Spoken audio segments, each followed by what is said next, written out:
Support for this podcast and the following message come from Purple Carrot, providing a healthy dinner alternative by delivering delicious plant-based recipes and pre-portioned ingredients each week. Discover the power of plants with Purple Carrot. Visit purplecarrot.com and use code NPR to get $30 off your first order.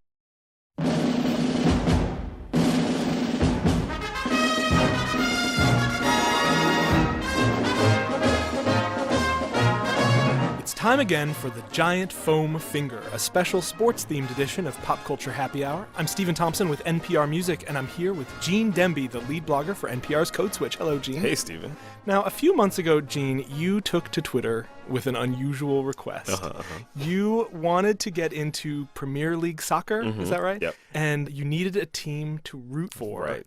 And you asked people to make arguments sticking up for their favorite teams. And this idea stuck with me. Like, how do we choose our favorite sports teams? And more to the point, why?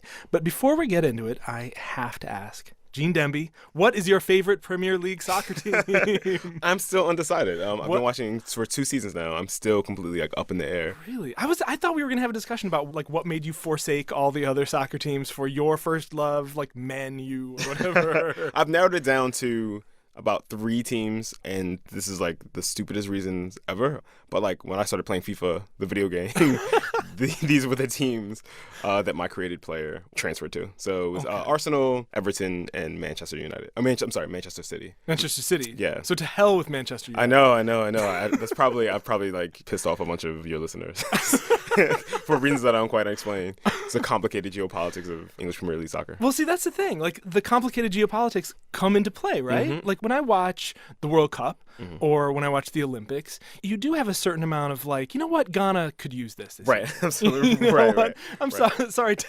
Germany. Right.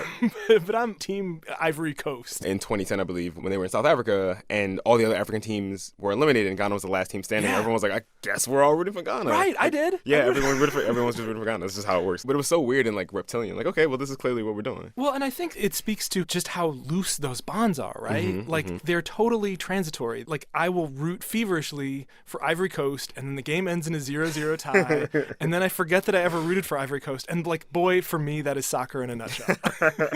But something about that seems wrong, right? So when I posed that question, a bunch of people responded, I just watch the games. I just watch the matches, and I enjoy them for what they are. Right. But to me, that seems like the wrong way to watch sports because, the only way we've ever watched sports is as diehard fans of specific teams, right? So I want to get invested in the mythology of a team and the whole narrative and the characters, on that team. But I don't even know where to start because I don't have the geographic proximity to, it's like I was born in Liverpool, Right. And so by default, I'm born into this. And I guess it maybe speaks to us being terrible, terrible Americans. But without the geographic hook, it is very, very hard to develop a strong emotional attachment to the games. And the closest thing that I can think of as a strong rooting interest for me is spite or opposition. So if someone's playing the Bears, then you're going to root for that team. Right. Yeah. Or a good example for me, in the 90s in basketball, I liked the Milwaukee Bucks for the geographic reasons. I'm from Wisconsin. But I also hated the Lakers. I just decided I hate the Lakers. Why? I don't even remember. and I think for me, part of it is I tend, unless it's my team, I don't like juggernauts. Right. I don't like Goliath. I don't need to sit there and watch Michael Jordan or Kobe Bryant or Shaquille O'Neal or what. I like Shaq. Right, absolutely. Yeah. But I don't want to see that same smug team win year after year. That's a boring outcome. Right. So I kind of found myself for a while rooting for the Utah Jazz. Oh my gosh, I'm so sorry. And again, what is my geographic tie to Utah? Karl Malone, John Stockton, they you just like short shorts apparently. I think I just short shorts. I think I just didn't want the same boring team to win again and again. Right, but those teams always end up having this weird effect on fandom broadly. So many people become fans during the period of these dynasties, right, from all over the country, right, from all over the world, and so there's just a generation of people who are Bulls fans who have no ties to Chicago, right? And there's a generation of people who are Yankees fans because the Yankees were dominant. I mean, it's weird how it doesn't append to the Patriots. The Patriots, there's not Patriots Nation or whatever. Yeah, it's not like that. But that is Bill Belichick's fault. Yeah, absolutely, that's totally his fault. But there is that thing that happens where a team is dominant for long enough, and then they just end up having fans disperse all over the world because they're always on TV and they're just the face of the sport. I think always being on TV is a big, big factor. And I think that's part of why geography is such a powerful draw. Like, if I grew up here in D.C., would I just feel I had to root for Washington? Because, which you're an Eagles fan, you're sitting here like, oh. But I mean, I don't know if that would happen today because the Washington team is so boring. Right, yeah. But like, if the Washington team was good, if they were dominant, and I was growing up here and I liked football, and those were the games I always had to watch, I'm sure it would imprint on me. Absolutely. I mean, they would own the market, right? I mean, it would be everywhere. But also, like, it would just be in the social fabric of the place. It would be on the LCD readouts on the buses. It would be everywhere. So you would just sort of... like Subway commercials. Absolutely. You would see, RG3 and Subway commercials or whatever all the time. Yeah. It would have been like, oh, this is the default, right? This is the normative position would have been Washington fandom. You bring up a couple of ways into team fandom here. Like, I like RG3. I think RG3 is a good dude. And I enjoyed even, like, oh, there's RG3 on a Subway commercial. He seems so nice.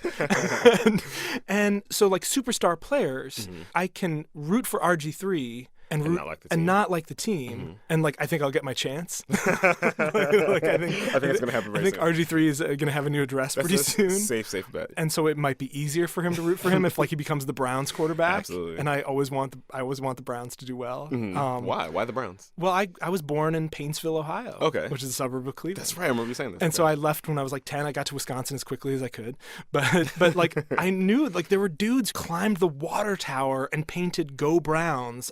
Seeing those diehards love this hapless team that get jerked around. The team moved to Baltimore, and then Cleveland didn't have a team, and then it came back, and they've been terrible basically ever since. Right. So like, there's a certain amount of like I have like a moral attachment to wanting the Browns to do well. These are a bunch of different ways into team fandom, but it's weird how nothing hooks you emotionally quite like that pull of home. Of home, right, yeah. My old boss, Matt Thompson, shout out to Matt Thompson. Oh, love that guy. He was sort of trying to find a football team to root for. And he was telling me the story of how he started rooting for the Minnesota Vikings. I'm sorry. But he has kind of a Twin Cities connection. He does have a Twin Cities connection. He used to live and work there. But also, their punter, Chris Kluwe, was also a very outspoken ally of LGBTQ people. And so he was like, hey, their punter seems like a really cool dude. Just a firebrand writer, yeah. And you're like, you can't root for a team because of their punter. That's not like, he may be on the right side of history, but also you can't root for a team because they're punter. It's literally the least essential person on the football team. So I've got a few other things that I wrote down as like why people might root for a team. You know, one thing was like family. Like, my parents were always shouting at the TV, and like ultimately, like I came to want the team to win because I didn't want my parents to be in bad moods. Right. Like you know, you hear from people like that all the time where it's like I bonded with my folks over such and such a team. Friends, same way. Like I have never really attached to baseball, but when the Royals were in the World Series, I had friends who were Royals fans and friends who were Mets fans, and my rooting interest was entirely based in like, will Mike Katzif be happy or will Matt Stern be happy? Right, absolutely. Either way, a good buddy of mine is gonna be cheerful, and that's great. But like once Wisconsin is out of the NCAA tournament, I switched to Kansas. Absolutely right. Because I got a bunch of friends who like Kansas. So I think friends come into play, like the personality of a star player. We talked about contrarianism. Like when you would see people with like Cowboys jackets in Green Bay. Why? Because I think some people like to just thumb their noses at the fans around them. When I was growing up in Philly, I mean, obviously we're division rivals of the Cowboys, right? And so there was a big contingent of people who wore Cowboys, you know, those big starter jackets, right? Those starter jackets. And they would wear those. At 12, it didn't strike me as like the venal sin that it actually is. I mean, it's like now I'm like, oh, that's actually not okay. But the Cowboys were a dominant team in the early 90s, and so there was just it was very easy to be a Cowboys fan because it was on TV, like simple, good old fashioned bandwagon jumping. Right. I always used to joke about Seahawks fans because Seahawks fans are super yappy on the internet. And so it's like, I've been a huge Seahawks fan since October of 2012. You know? Right. And so this is the thing that scares me about picking a Premier League team, right? So the Premier League is set up in this very weird way. It's very different from American sports. The most money teams will always finish at the top. Right. And there's this big middle class that is never going to win, that's never going to compete for the Premier League title, and they're just sort of competing to like maybe one day sneak into the top 5. And the teams at the bottom sort of relegate out into the lower division. I'm an Eagles fan, and so I do not want to like... You're tired of futility. Exactly. I don't want to take on another fandom that is just like endless treadmill of nothing. You don't want your fandom to be rooted in you hashtagging fire this coach. Yeah, fire this manager, fire this coach, whatever. But then I also don't want to pick one of the 4 or 5 teams. I don't want to pick your Manchesters or your Arsenals or Chelseas, the teams that are always at the top of the rankings because they have the most money or whatever. Because it seems like rooting for the Yankees or root for the Cowboys. Right. There's something about that seems like immoral as a sportsman. Right. But at the same time, you want a chance to win something. You want a chance to feel connection to like winning. At some point in my life, I want to see somebody hoist the trophy. Especially all things being equal. Also, this is a factor too. Like you can remain a free agent and just wait until the playoffs begin, and then just decide almost like you're betting. Your chip that you're putting down is your loyalty. And it's so soft, that loyalty. It lasts the length of the playoffs, but it gives you a sense of, like, I've decided, like, on the AFC side of things, I like the Bengals. Or whatever. And you're always able to pick from among a group of teams that could potentially do well. Oh, I also wrote down selection at random. Selection was just like, eeny, meeny, miny. And then you might end up with the Jacksonville Jaguars. And then you're just, condemned to misery for the rest of eternity. I was a Jaguars fan for several years. I decided I needed a secondary team because defensive end Austin Lane, formerly of the Jacksonville Jaguars, went to my high school. Are you serious? My high school in my hometown of Iola, Wisconsin, population 1,300, produced an NFL player. And he was a defensive lineman? He was a defensive lineman. He was drafted by the Jaguars. He started a bunch of games. He sacked Jay Cutler. Oh, I was so happy. and so I liked the Jaguars, but of course they were like 2-14. Absolutely, they're miserable. Right.